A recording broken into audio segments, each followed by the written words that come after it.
Pagod ka na ba sa traffic sa syudad? Malimit bang sumakit ang ulo mo sa tindi ng polusyon? At kung minsan, pakiramdam mo ba ang bilis-bilis ng usad ng mundo dahil sa pagiging busy mo?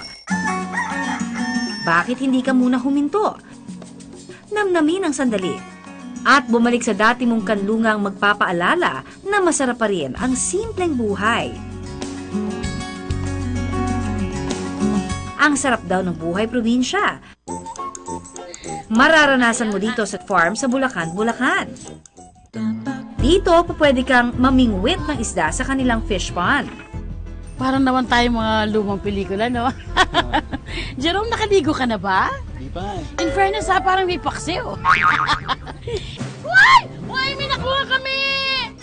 Yay! May nahuli kami, mga kapitbahay!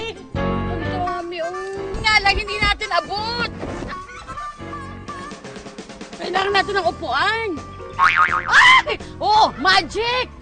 Naku naman nanay ha, hindi lang talaga punong kahoy yung pinoprovide. Talaga God is really providing. Come on, pakihawak po. Mamitas na mga sariwang prutas mula naman sa punong kahoy. Oh my God! Nay, papatikim ko sa inyo to. Naku, kayo po ang paborito kong inay. Oh, tikwan niyo ho. Grabe! Kinain nga niya. Sarap! Nakakatayin! At makipagbonding sa mga hayop. May tatlong bibi akong uhulihin. Isang mataba at isang balbon. Tabi-tabi po. Kwak, kwak. Kwak, kwak, kwak. Kasi dati palaisdaan siya, plus family retreat namin, nung family namin. Tapos nung pumunta na yung mga relatives tsaka mga kaibigan, nagustuhan nila. Tapos yung dad ko decided to put up yung isang bahay, which is this one, itong bahay na to, the farmhouse. Tapos from there, nag-grow na siya. Marami nang pumupuntang tao. Ayun, nag-decide na kami na gawin siyang farm resort. Ang mga na-harvest ni May mula sa farm, ang siya ngayon niyang lulutuin para sa isang boodle fight. Ang maasim-asim na kamyas na sariwang pinitas mula sa puno, ipapampaasim ni May sa sinigang na hipon. Una munang pakuluan ang pinaghugasan ng bigas.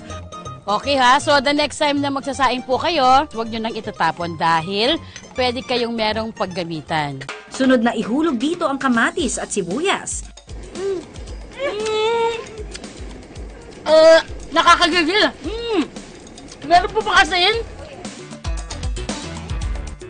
Ilagay ang pampaasim na kamyas. Yes, ito na hipon. In fairness sa hipon, hindi yung maliliit, talagang yung malalaking hipon. Pagkatapos, ilagay na ang sariwang hipon. Timplahan ang tamang dami ng patis.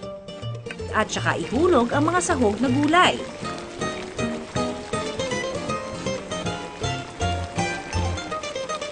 Siguruhin na isang kuluan lang ha, para huwag malamog.